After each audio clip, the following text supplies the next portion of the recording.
Hello my marvellous sausages and welcome to my weekly reset video, this one for the 9th of November 2021, would you believe it?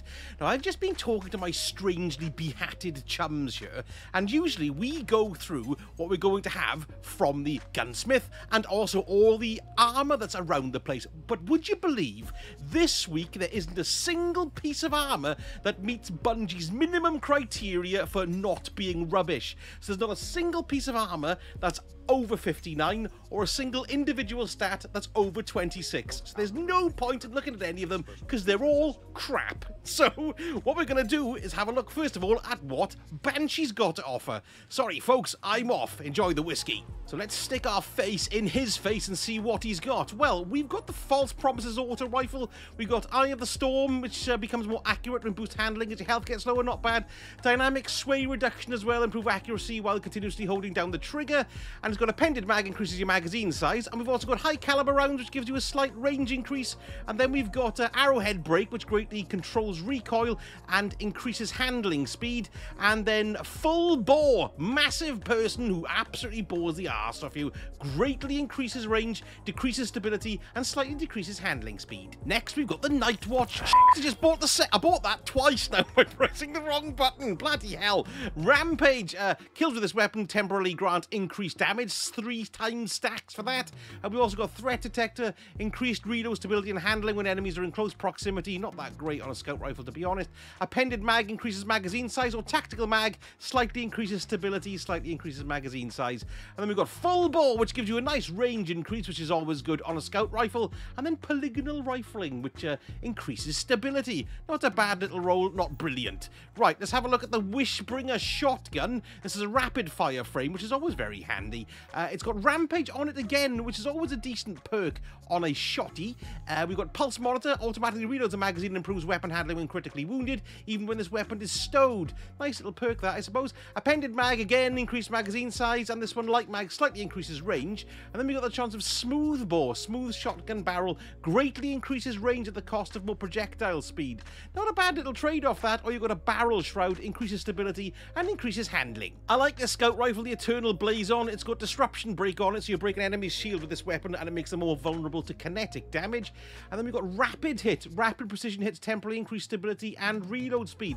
This isn't bad at all, actually. Then we've got Appended Mag for increased magazine size, or Light Mag, increased reload speed and slightly increases range. So we've got Candle PS, that gives us +3 to range and +13 to handling.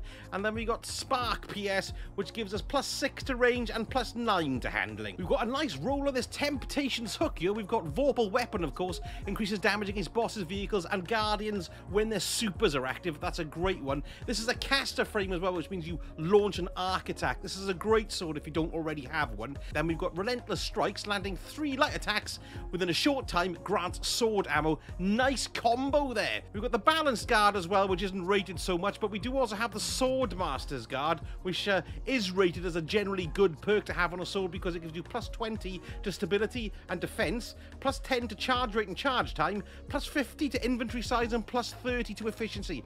That's percentage points, governors. And then in the first column, we've got Hungry Edge for increased ammo, Enduring Blade greatly increases sword ammo at the cost of damage, or we've got Jagged Edge, increased damage at the cost of sword ammo. So you can really spec this out for some walloping damage, which is bloody marvellous. Then finally, Heavy Grenade Launcher, the Outrageous Fortune. So we've got Quick Draw, which means you can whip it out for all to see. Snapshot Sight, not that much use on a grenade launcher, to be perfectly honest. Then we've got Black Powder, which is -10 to stability, +5 to blast radius. Or we've got Sticky Grenades, which are, well, they're sticky grenades. Don't like those.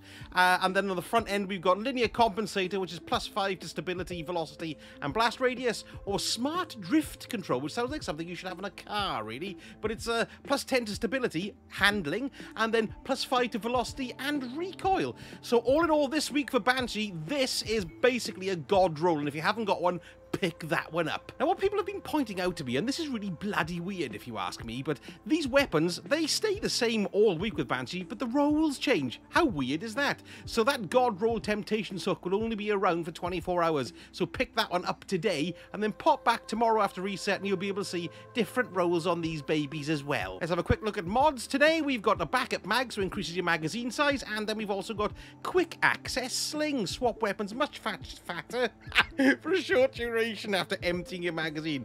Bloody hell, you needed to tick a lot of boxes for that bugger to work. Right, let's have a quick squint at Ada's mods, and then we're going to bugger off to the Helm and look at the weekly mods there. So, what have you got for us, Welcome back. Nice porcelain forearms.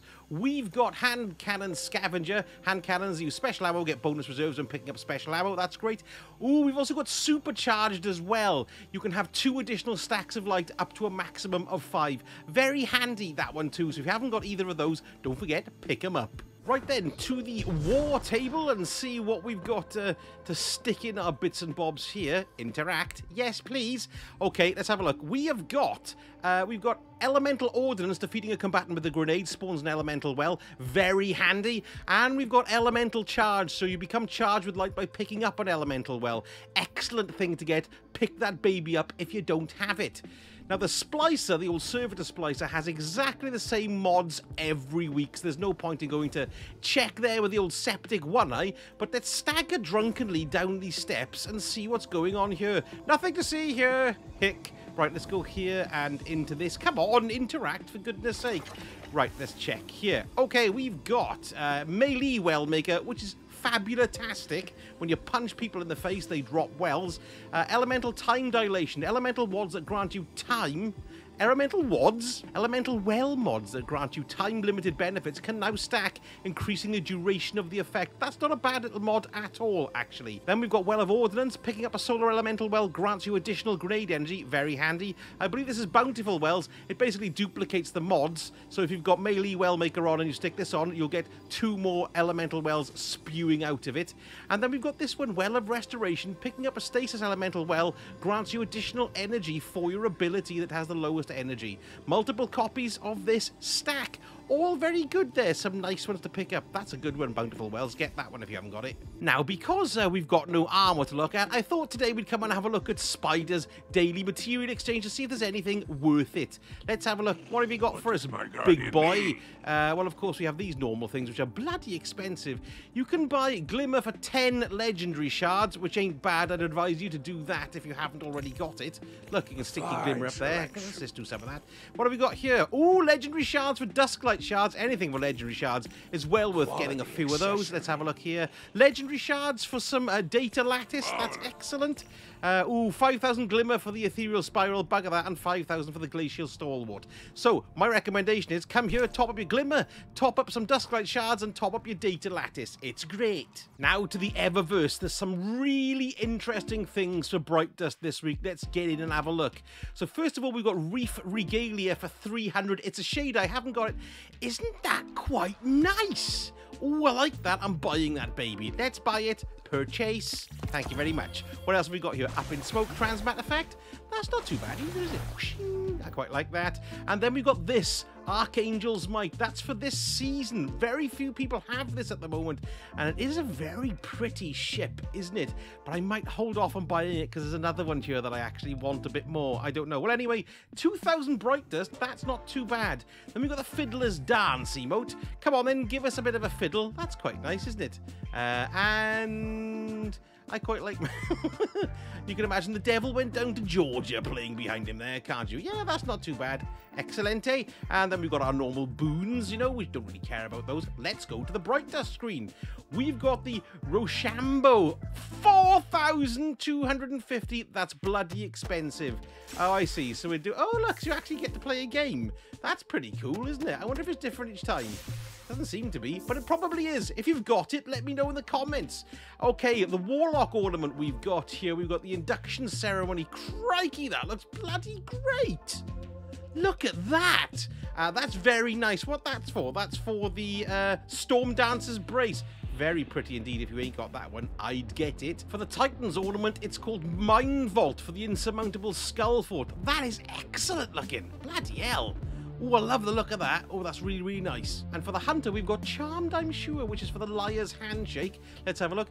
That is very pretty too. Some really nice ornaments for sale this week. How much are they again? 1,500. That's not too bad.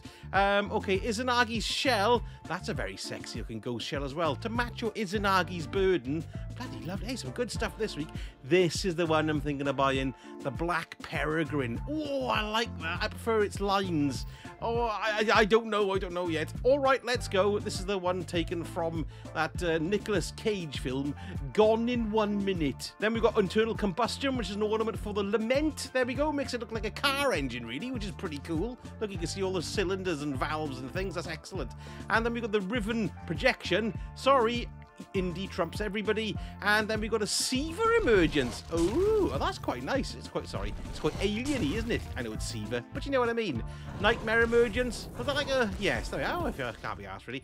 I've got this already. Ooh, that's quite pretty. I should use it more often. Okay, Rustberry. This can go on things quite nicely. Oh, and isn't that nice? It makes me think of chocolate bars and things. It's a lovely colour, actually. Have I got it? Yes, of course I've got it. Jackarina, a great shader, this, for getting blacks. It doesn't go too well on some materials, that mottle effect look, but you can see my chest piece there and my helmet. It's like a nice matte look on it as well. So Jackarina is great. If you don't have it, get it. Bruised Blush, very nice. Adds a sort of quilting effect and a sort of purpley chewing gummy raspberry look as well. Reminds me of Chewits. And then Frumious Blue, which is shiny and blue as well. That's quite cool too. Now, I don't know if you've noticed, but because old Salad Tin has buggered off, we haven't got any glowing armour anymore, which is rubbish. But there we are, eh? I suppose you've got to look forward to him coming for some reason rather than being shot in the face 1,000,000 times by strangers consecutively. Anyhow, sorry, never mind my gripes about the Iron Banner.